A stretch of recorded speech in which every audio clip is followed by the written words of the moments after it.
Olá, bom dia, Deus te abençoe, Deus abençoe a tua casa nesta manhã de quinta-feira, dia 10 de outubro. Quero saudar todos com a paz do Senhor Jesus, com a graça e a paz, e também espero que todos estejam bem, amém? Tenham passado uma ótima noite em nome de Jesus. Quero te convidar a abrir aí a tua Bíblia em Hebreus capítulo 7, verso de número 1. Enquanto você encontra, nós vamos orar.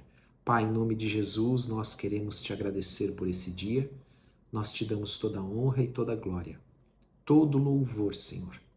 Pedimos, Espírito Santo, fala conosco, ministra no nosso coração, em nome de Jesus, faz com que nesta manhã rios de água viva possam fluir do nosso interior, em nome de Jesus. Perdoa, Senhor, os nossos pecados, assim como nós temos perdoado aqueles que nos têm ofendido. E dá-nos o entendimento necessário da Tua palavra. Em nome de Jesus, amém e amém. Glória a Deus. Quero lembrar você que hoje, 19 horas, nós temos o culto. E você é o nosso convidado. Eu tenho certeza que o Senhor vai falar profundamente ao teu coração, em nome de Jesus. Vamos ler hoje, então, Hebreus capítulo 7, onde nós vamos começar a aprender um pouco por que a palavra de Deus fala de um tal sacerdote Melquisedeque. Amém? Então, lá no capítulo 7, verso de número 1, esse texto de Melquisedeque, para você que talvez nunca tenha lido na Bíblia, no Antigo Testamento, porque é uma referência lá do Antigo Testamento, que é feito aqui nesta epístola aos Hebreus, ela é de Gênesis capítulo 14, verso de número 18, até o 20. Aqui nós vamos ler e aí a gente já vai falar paralelamente a esse texto que nós estamos lendo, Hebreus 7, um pouquinho do que diz lá Gênesis capítulo 14, do verso 18 ao 20. Ele começa assim: porque este Melquisedeque significa rei justo. Você sabe que todos os nomes na Bíblia têm significado. Porque este Melquisedeque, rei de Salém, até interessante isso, desculpe, porque às vezes nós damos o nome porque achamos bonito, porque está na moda, mas todo nome tem um significado. Amém? Melquisedeque significa rei justo. Rei de Salém, sacerdote do Deus Altíssimo, que a tradução, amados, é El Elyon. Amém? Glória a Deus. Que saiu ao encontro de Abraão quando voltava da matança dos reis e o abençoou. Então, o que aconteceu? Alguns reis se uniram e entraram em alguns lugares, e num desses lugares estava ali Ló, sobrinho de Abraão, e levaram Ló cativo e com todos os seus bens, a sua família, todos os seus servos. Então Abraão, com outro grupo de rei, se juntou e foram pelejar, lutar contra esses reis, e eles prevaleceram, ganharam e puderam trazer de volta todos aqueles que foram levados cativos e também todos os bens que foram levados, né? Porque houve então os saques, né? Então aqui diz que quando Abraão voltava dessa matança dos reis, Melquisedeque o abençoou. O que Abraão fez ali? O versículo 2 ele fala um pouquinho para nós sobre isso. Então, primeiro, quando Abraão volta, Abraão é abençoado por este sacerdote Melquisedeque. E nós precisamos entender algo que é muito importante e o porquê deste paralelo aqui de Jesus com Melquisedeque. Não é que Melquisedeque seja Jesus, alguns até dizem que outros, mas que Melquisedeque é um tipo, porque todo sacerdote ele tem que ter uma descendência direta da família de Arão.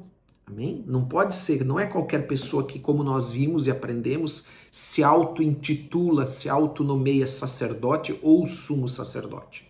Então, a respeito de Melquisedeque, veja, ele servia o mesmo Deus que Abraão, El Elyon, Deus Altíssimo, que ele ainda declara aquele que domina sobre a terra e os céus. Então, ele é o mesmo Deus de Abraão, e ele é o mesmo Deus de Abraão que Melquisedeque servia, e que Melquisedeque sai ao encontro de Abraão. E ali Abraão é abençoado por Melquisedeque.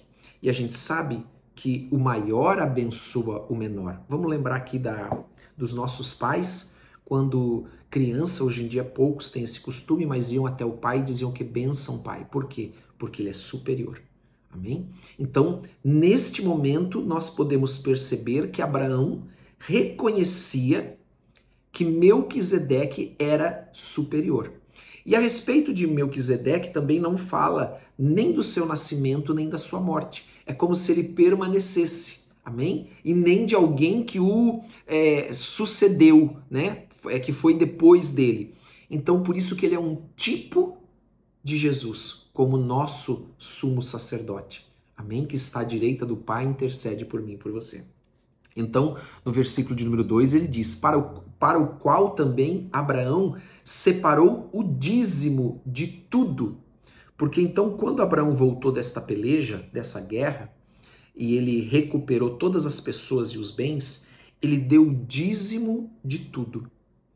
Aqui é muito interessante, eu quero abrir um parênteses aqui, para aqueles que dizem que o dízimo é do Antigo Testamento. Não, ele não é do Antigo Testamento. Ele é anterior ainda ao Antigo Testamento. Amém? O dízimo não foi instituído pela lei de Moisés, ele já era praticado antes. Por isso, amados, que o dízimo nunca acabou. O dízimo foi o reconhecimento de Abraão de que Deus era com ele e por isso ele venceu, ele pelejou, ele lutou e ele prevaleceu. Essa era a função do dízimo. Depois, sim, na lei de Moisés, na lei que é dada a Moisés no Monte Sinai, ali o dízimo, então, ele é instituído como uma prática nacional. Mas o dízimo é anterior. Então, aquelas pessoas que dizem assim, não, o dízimo já não existe mais porque ele é da antiga aliança. A pessoa não sabe o que está falando. Ela precisa ir lá estudar Gênesis, ela precisa, então, depois ver a instituição do dízimo, depois ela precisa ver o que Jesus disse, porque Jesus, ele não terminou com o dízimo, ele disse, olha, vocês deveriam fazer isso, né? Dar o dízimo como vocês dão, mas vocês não devem negligenciar a justiça, o amor, etc. Amém? E ele então continua dizendo, primeiramente interpreta-se rei de justiça, depois também é rei de Salém, ou seja, rei de paz. Então Salém é o nome anterior aonde hoje é Jerusalém. Sem pai, sem mãe, sem genealogia, que para o judeu isso é muito importante, porque só aqueles que são da genealogia de Araão podem ser sacerdotes. Tanto que alguns voltaram do exílio, isso eu estou falando lá na frente, depois que Jerusalém foi conquistada, o povo foi levado para o exílio, voltaram e não puderam provar sua descendência. Eles não puderam exercer o sacerdócio. Tá? Então, sem pai, sem mãe, sem genealogia, que não teve nem princípios de dia, nem fim de existência. Entretanto, ou seja, ele não fala nem do seu nascimento, nem da sua morte.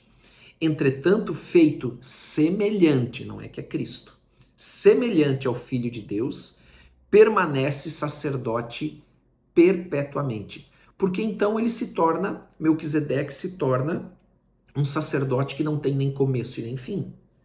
E o que é isso? Jesus, ele não tem mais fim, o seu sacerdócio. Ele é o sumo sacerdote agora eterno, que está, como eu disse, que está à direita do Pai, intercedendo por nós, que entrou por meio do seu sangue, abriu um novo e vivo caminho, amém? Nos perdoando os pecados, claro, todo aquele que crê, e agora nós podemos nos achegar ao Senhor, amém? Então, esta figura que nós vemos no Antigo Testamento, deste sacerdote chamado Melquisedeque. Vamos continuar mais um pouquinho. Considerai, pois, como era grande esse a quem Abraão, o patriarca, e aqui a gente vai agora entender, fazendo essa leitura, nós vamos compreender um pouquinho mais. Amém? Considerai, pois, como era grande esse a quem Abraão, o patriarca de todo Israel, amém? Pagou o dízimo, tirado dos melhores despojos, ou seja, o dízimo é sempre da melhor parte, amém? E ele então pagou dízimo. Ora, os que dentre os filhos de Levi recebem o sacerdócio, têm o mandamento de recolher, de acordo com a lei já estamos falando agora da lei, que veio só depois com Moisés, no Monte Sinai, quando foi entregue as tábuas da lei ali, e Deus então passou todas as instruções a Moisés. Então somente os de recolher os levitas, eles recebem essa ordem de acordo com a lei, os dízimos do povo, ou seja, dos seus irmãos, embora tenham estes descendido de Abraão. Entretanto, aquele cuja genealogia não se inclui, que é quem? Melquisedeque, entre eles recebeu dízimo, ou seja, Melquisedeque não diz aqui que ele era, por exemplo, do povo de Israel, dos hebreus. Então diz que esta pessoa, que ninguém sabe a sua descendência, nem o seu início, nem o seu fim, ele então recebeu dízimos de Abraão e o abençoou, o que tinha as promessas. Então veja, Abraão, que tinha as promessas de Deus, foi abençoado por este Melquisedeque. Evidentemente, é fora de qualquer dúvida que o inferior é abençoado pelo superior, como o exemplo que eu dei antes do pai e do filho. Aliás, aqui são homens mortais, os que recebem dízimos, porém aqui é aonde? Nesse momento, dentro do sistema levítico, dentro da lei, né? Aqui, por isso que ele fala, aliás, aqui são homens mortais os que recebem dízimos, porém ali, aquele a quem se testifica que vive, porque Melquisedeque é um tipo de Cristo, amém? Ele não é Cristo, é um tipo. E por assim dizer também, Levi, que recebe dízimos, pagou-os na pessoa de Abraão. Amados, isso aqui é interessante nós falarmos rapidamente sobre essa questão, porque Levi, que é um dos filhos de Israel, que teve o seu nome mudado, porque anteriormente era Jacó, ele que recebe dízimo, aqui está dizendo que ele pagou dízimo na pessoa de Abraão. Aqui sabe o que nós aprendemos? Uma coisa tremenda, que eu quero que você guarde nessa manhã. Tudo aquilo que nós fazemos, ela vai repercutir, amém? Vai influenciar as nossas gerações.